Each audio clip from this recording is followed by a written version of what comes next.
Pada kesempatan kali ini kita akan mengkaji Asmaul Husna yang keempat. Yang pertama kepada Allah, kemudian yang kedua Ar-Rahman, yang ketiga Ar-Rahim. Sekarang kita lanjut ke Asmaul Husna yang keempat, yakni Al-Malik.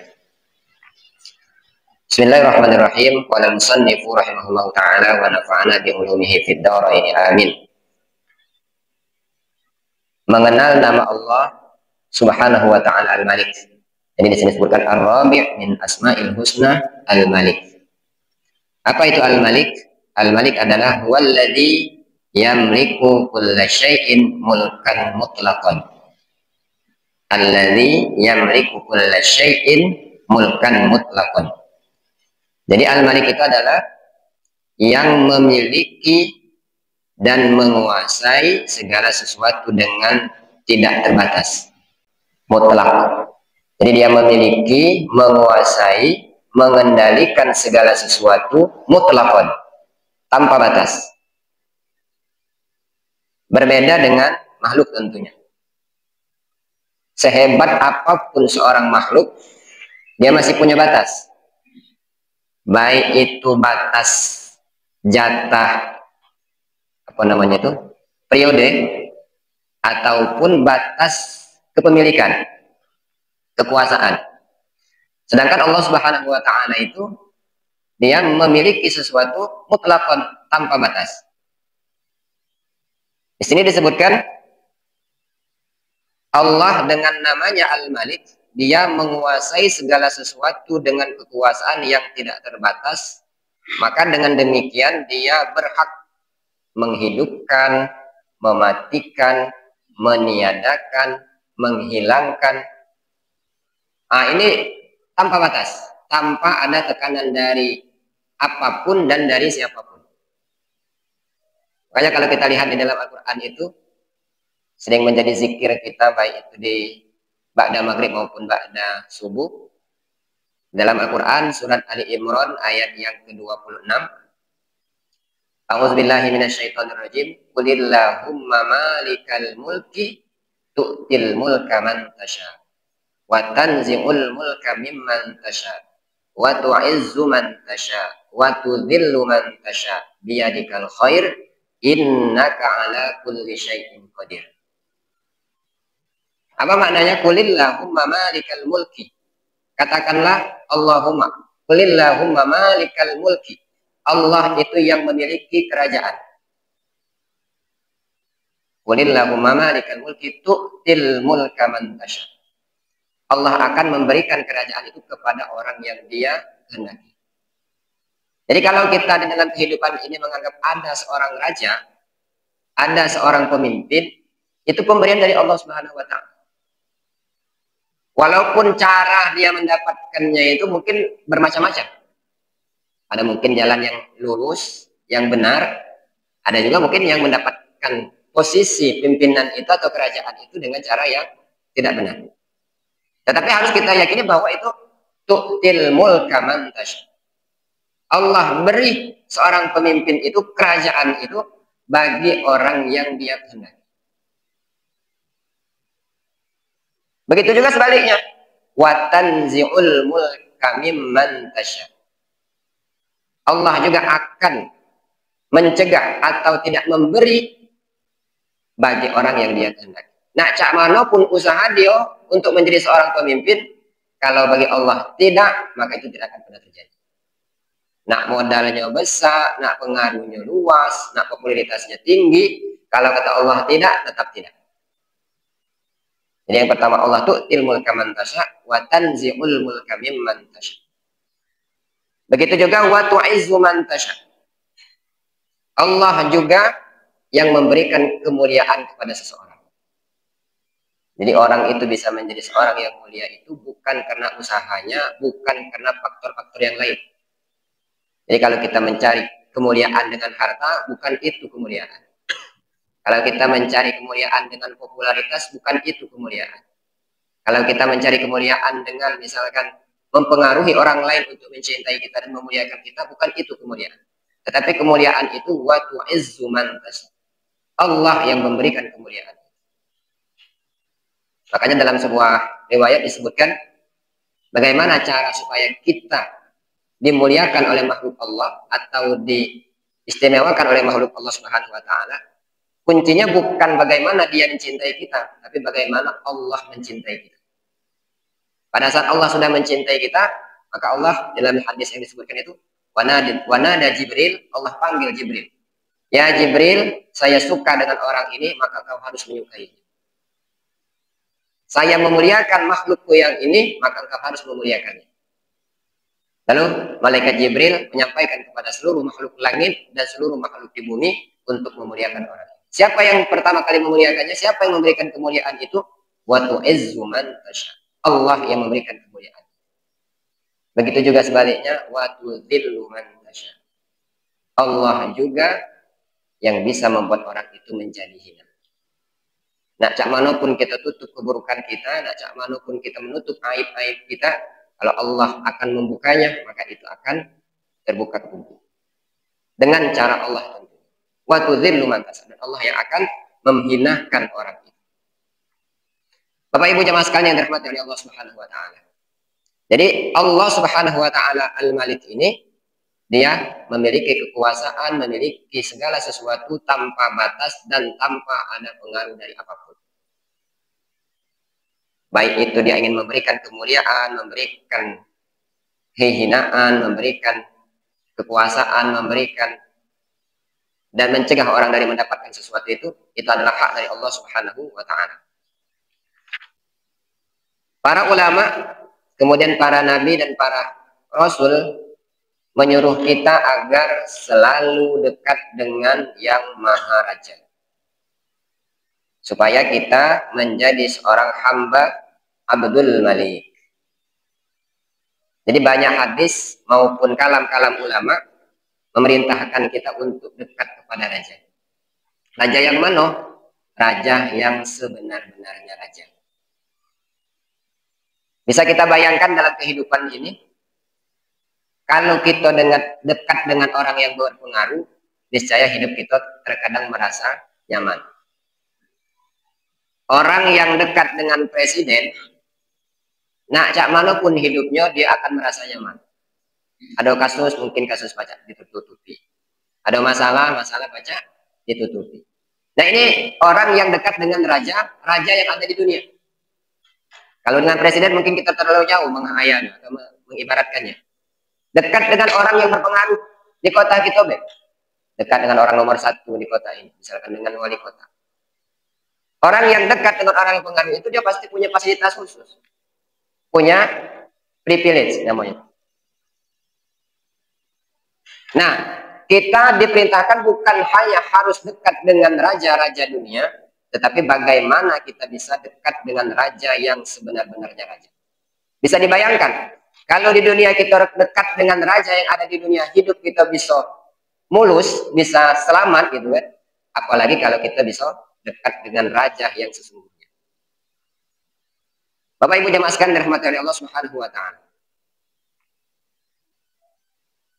Dari pengertian makna Al-Malik yang telah kita sebutkan tadi, maka wajiblah kita mengiktikadkan dan meyakini bahwa Allah Subhanahu wa taala itu memiliki segala sesuatu dan menguasainya dengan kepemilikan dan kekuasaan yang tidak terbatas. Kalau seorang hamba sudah mendapatkan bagian dari nama Allah Subhanahu wa taala Al-Malik ini, maka ia berhak disebut Abdul Malik. Jadi pertama tadi kita diperintahkan untuk dekat kepada raja yang sebenarnya. Berikutnya kita harus bagaimana kita menjadi seorang raja. Kalau dalam hadis itu disebutkan kullukum ra'in wa kullukum mas'ulun an ra'iyati. Kita ini adalah seorang pemimpin dan kita akan dipertanyakan atau dipertanggungjawabkan terhadap apa yang kita pimpin. Nah, di sini diumpamakan siapa orang Abdul Malik itu? Semua orang itu bisa menjadi raja. Semua kita ini bisa menjadi raja. Mana raja kita? Tubuh kita ini. Tubuh kita ini kita yang menguasai. Mulai dari atas rambut sampai dengan kaki gitu. Itu kita yang mengendalikan. Kita adalah seorang raja. Maka di sini disebutkan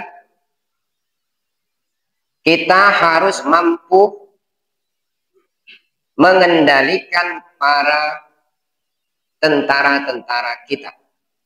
Apa itu? Yang pertama, sifat marah. Dan yang kedua adalah syahwat. Nah, bagaimana kita ini harus mampu mengendalikan amarah kita. Orang biasa marah itu karena terkadang dia merasa dia yang menguasai. Kita kadang marah dengan anak, marah dengan orang lain, terkadang karena kita merasa kita lebih hebat dari dia. Nah, ini bagaimana cara kita mengendalikannya? Dalam kehidupan ini harus kita yakini kullu min indillah.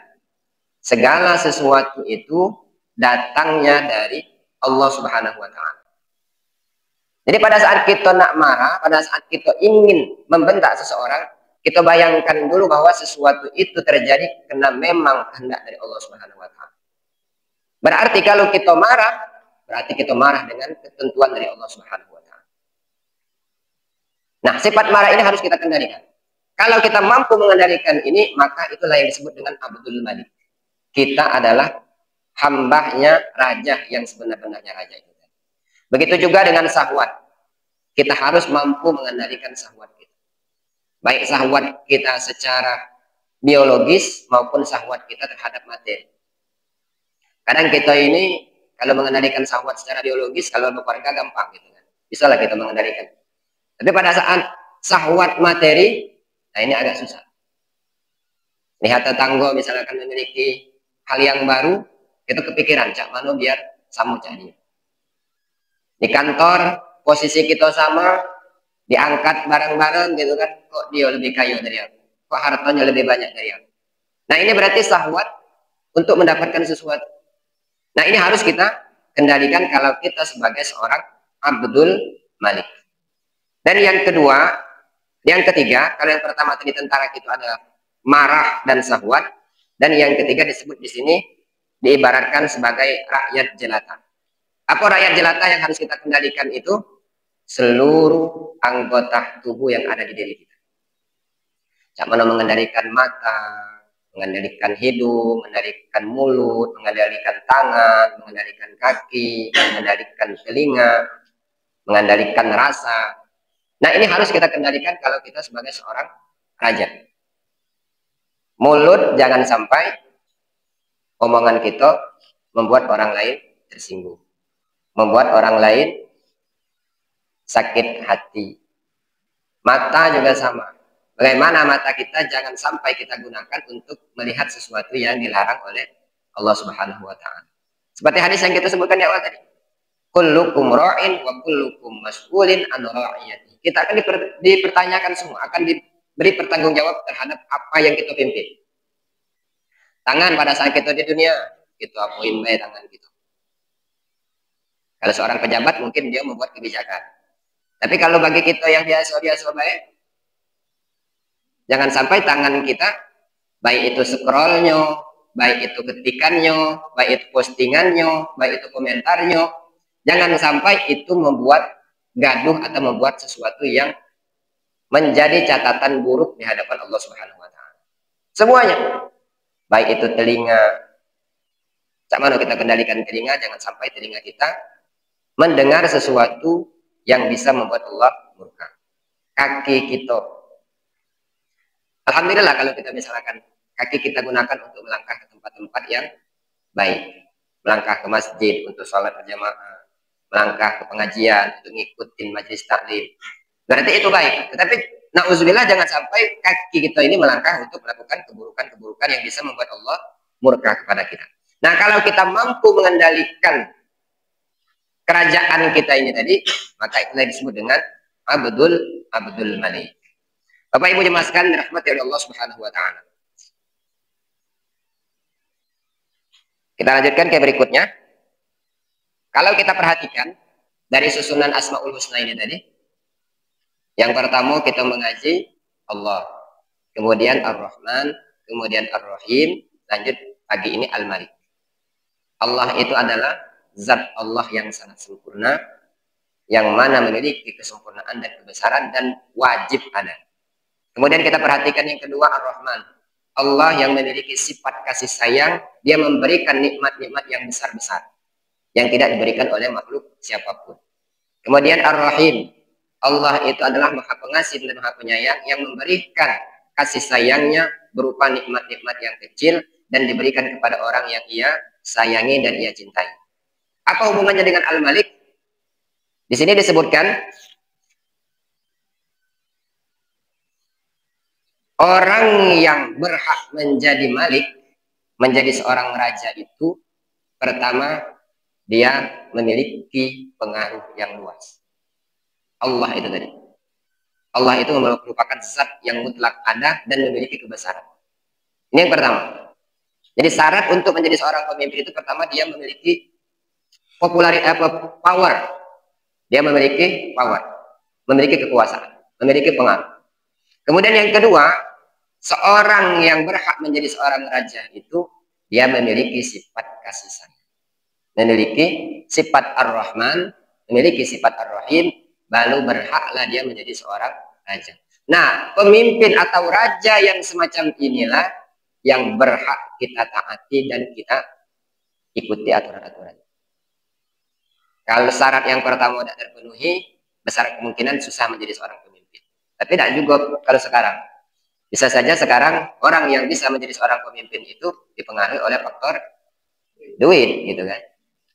Nah, populer dan tak populer, tidak masalah. Yang penting duitnya lancar. Nah, berarti yang ini tidak terpenuhi syarat yang pertama. Kemudian yang berikutnya tadi, dia memiliki sifat kasih sayang. Memiliki sifat Ar-Rahman dan Ar-Rahim. Di sini dikisahkan Sayyidina Umar Ibnu Khattab radhiyallahu an, sewaktu beliau menjadi seorang khalifah dan ingin mengangkat seorang menjadi amir. Amir itu seorang gubernur. Pada saat dia ingin mengangkat seorang amir itu tadi, datanglah anak kecil. Ternyata anak kecil ini cucunya Umar. Pada saat anak itu datang, Umar langsung memeluknya dan menciumnya. Lalu amir yang akan diangkat menjadi seorang gubernur ini tadi langsung bilang sama Umar, "Wahai Umar, aku di rumah itu memiliki 10 orang cucu. Ada seorang cucu di rumah. Tapi sampai saat ini satu pun tidak pernah aku cium. Tidak pernah aku cium." Lalu di saat itu juga Umar langsung membatalkan pelantikan seorang amir itu tadi.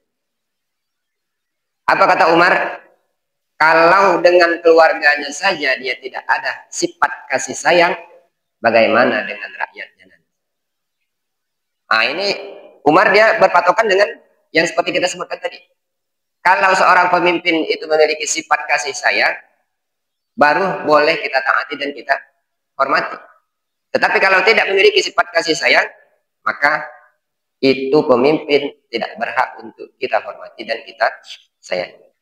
Bapak Ibu nyemaskan yang dirahmati oleh Allah Subhanahu wa taala. Itulah karakter-karakter seorang pemimpin yang mesti kita taati dan kita hormati.